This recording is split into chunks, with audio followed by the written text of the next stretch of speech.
cepat untuk mendengar, lambat untuk bicara. Untuk dapat berkomunikasi dengan baik, kita harus belajar tidak cepat menimpali. Sekarang zaman istilah nyinyir.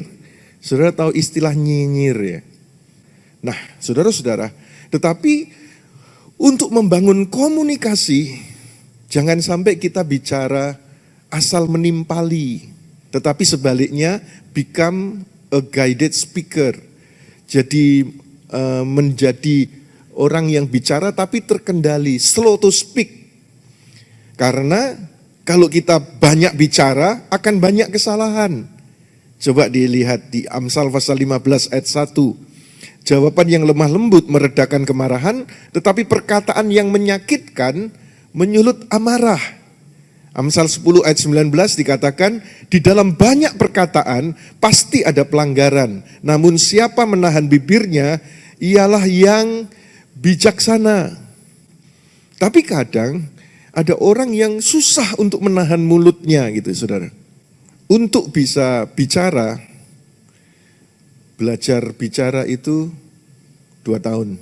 Anak kecil bisa bicara itu 2 tahun. Tapi untuk belajar berhenti bicara itu seumur hidup. Kalau sudah terlanjur nyinyir terus saudara, itu enggak gampang itu berhenti. Mesti baptis ulang itu saudara. Bukan. Saya cuma berseloroh tetapi bukan baptis ulang dalam artian literal gitu.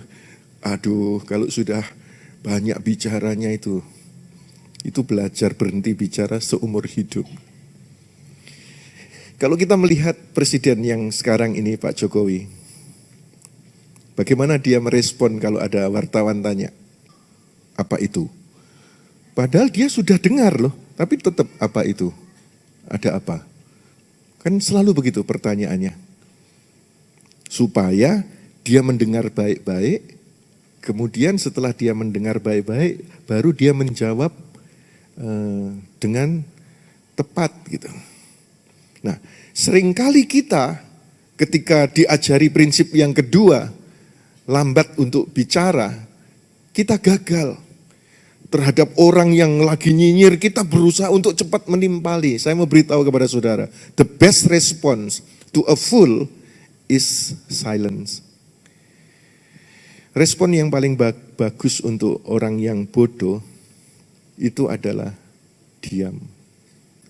Efesus pasal 4 ayat 15 dikatakan, sebaliknya dengan mengatakan kebenaran di dalam kasih, kita dapat bertumbuh dalam segala hal ke arah Dia, Kristus yang adalah kepala. Perhatikan di sini ada satu kalimat, mengatakan kebenaran di dalam kasih. Itu tidak mudah. Jadi kalau kita ngomong, bukan ngomong sembarangan, bukan ngomong asal menimpali, tetapi bicara dalam kasih. Mengatakan kebenaran di dalam kasih, benar, tetapi tidak menyakiti, benar, tapi mengasihi, menyenangkan. Gak mudah loh, itu ajaran Bible. Suami, coba kalau kau ditanya istrimu, apa aku kelihatan gemuk ya pakai baju ini? Jawabanmu apa? Para suami, apa aku gemuk ya pakai baju ini? Kalau saudara menjawab, enggak kok, enggak gemuk. Padahal gemuk, kan bohong. Kan bukan bicara kebenaran. Tetapi kalau saudara berkata, ya gemuk, maka itu kebenaran tapi kan menyakitkan. Lalu saudara jawabnya apa? Mengatakan kebenaran tetapi menyenangkan. Jawabnya apa? Saya tanya kepada beberapa suami toh, ngetes saja, kalau kamu jawabnya apa? Dia ada yang jawab gini, ya sudah toh, sudah 20 tahun menikah, kamu gemuk, kamu kurus, ya aku terima apa adanya. Lagi pula sudah gak bisa diretur. Papa mamamu sudah meninggal. Ya sudahlah, aku terima apa adanya. Ada lagi yang menjawab, kalau kamu jawabnya apa? Aku jawab, coba ganti baju yang lain. supaya kelihatan kurus. Seperti kapan hari itu loh, baju yang kamu pakai itu loh. Lalu istrinya tanya, yang kapan hari itu yang mana? Yang 20 tahun lalu.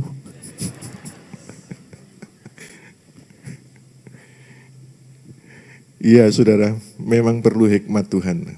Karena kan kita mengasihi istri, mengasihi suami itu. Mengasihi anak, mengasihi orang tua. Mengatakan kebenaran tetapi menyenangkan. Ada istri yang ketika bicara itu pasti ada siletnya. Kalau enggak di awal, ya di tengah, ya di akhir. Bicara baik-baik, pasti ada siletnya. Menyakiti gitu. Suami berasa begitu. Anak juga berasa begitu. Aduh mamaku, mamaku. Tapi sebaliknya ada suami yang kalau bicara itu selalu menampakkan arogansinya gitu. Selalu kelihatan kayak menyombongkan gitu. Padahal setelah dicek dia nggak punya apa-apa. Lalu apanya yang mau disombongkan?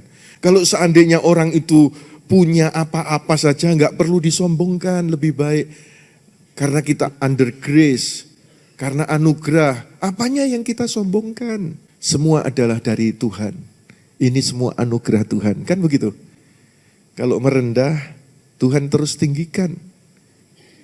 Sebab itu, Efesus pasal 4 ayat 29 berkata begini, perkataan yang sia-sia, yang seperti silet, yang menyombongkan, janganlah keluar dari mulutmu. Tetapi katakanlah hal-hal baik yang dibutuhkan untuk membangun, yang dapat memberikan anugerah bagi yang mendengarkan. Kata-kata untuk membangun.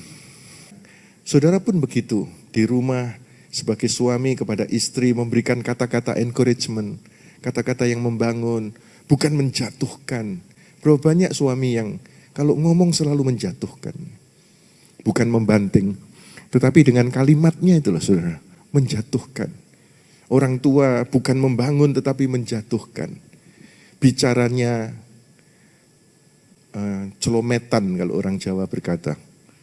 Nah, di Bible juga ada seorang murid yang bicaranya cokdok tadi, yaitu seorang yang bernama Petrus. Mari kita lihat Matius 16. Matius pasal 16 ayat yang ke-21. Sejak saat itu Yesus mulai menunjukkan kepada muridnya bahwa dia harus pergi ke Yerusalem dan menderita banyak hal dari para tua-tua, imam-imam kepala, para ahli Taurat, serta dibunuh dan dibangkitkan kembali pada hari ketiga. Lihat di sini. Yesus sedang berkata tentang misi rohani, mengemban karya penebusan. Lalu bagaimana respon daripada Petrus? Ayat berikutnya, namun Petrus menarik dan menegur dia, katanya, dijauhkan atasmu ya Tuhan, hal itu sekali-kali tidak akan terjadi kepadamu. Ini bicara asal menimpali. Lalu Yesus sendiri akhirnya berkata, tetapi dia berpaling, Yesus berpaling dan berkata kepada Petrus, enyahlah dariku hai setan, engkau adalah sandungan bagiku, karena engkau tidak memikirkan perkara-perkara Elohim, melainkan perkara-perkara manusia. Jadi Petrus ini cuma memikirkan perkara-perkara manusia, bukan rencana penebusan dari Bapa yang kekal untuk umat manusia. Yesus berkata, anak manusia masuk Yerusalem, dibunuh, pada hari ketiga bangkit. Petrus langsung nimpali, dijauhkan daripadamu. Lalu Yesus berkata, kau sandungan bagiku, kau cuma mikir perkara manusia, bukan perkara Elohim. Nah, saudara-saudara, seringkali kita tergoda untuk salah berbicara karena hanya mikirkan perkara-perkara horizontal. Tuhan Yesus memberikan gambaran begini. Ada seorang yang turun dari Yerusalem ke Yeriko, dirampok habis, tergeletak hampir telanjang di tepi jalan. Lewatlah ahli Taurat, enggak nolong. Lewatlah imam, enggak nolong. Orang Lewi enggak nolong. Padahal dalam tanda kutip ahli Taurat, orang Lewi ini orang beragama. Cuma ritual, rutinitas, liturgi. Kemudian lewat orang Samaria melihat dan menolong. Kemudian dia memberikan obat, menaruhnya di keledai, dibawanya ke tempat penginapan, dirawatnya, diobati, dikasih uang.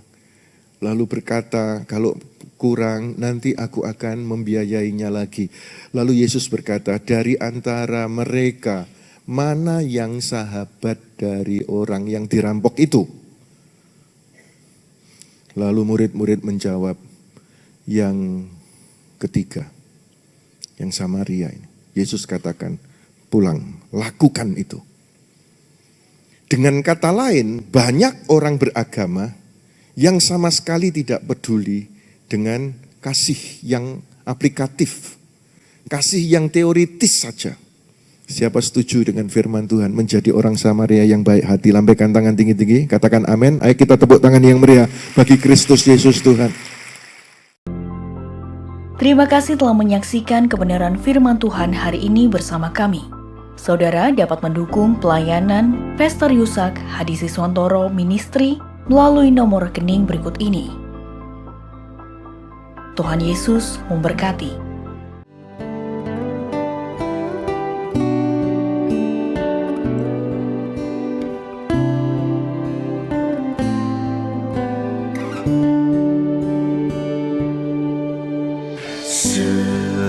Sebab ada Tuhan yang hidup, maka jiwaku tenang.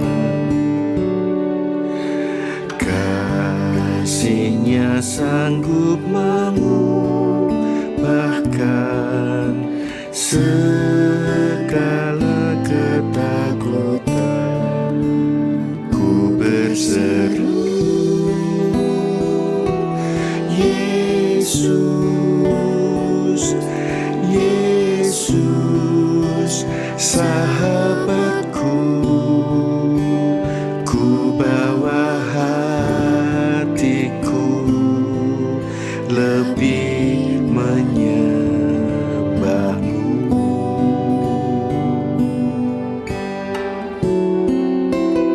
Ku berseru, Yesus, Yesus, Kau Tuhanku, segala perkaraku ku serahkan padamu.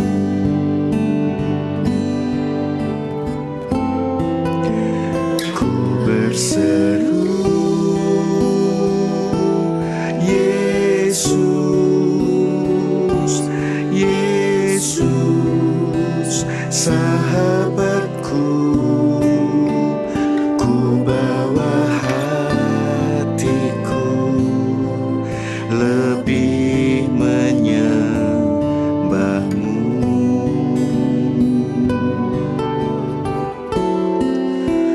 Ku berseru, Yesus, Yesus, Kau Tuhanku, segala perkaraku ku serahkan padamu.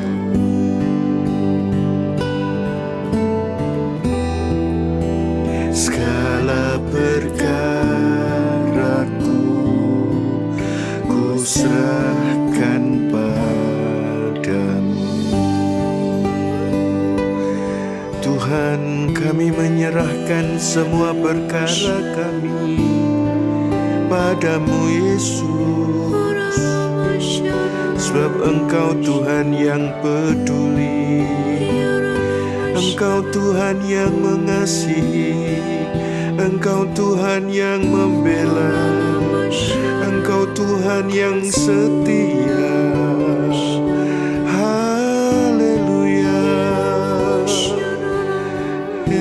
masyiara dalam masyiara dalam adalah kira dalam masyiara dalam adalah menyembah Yesus.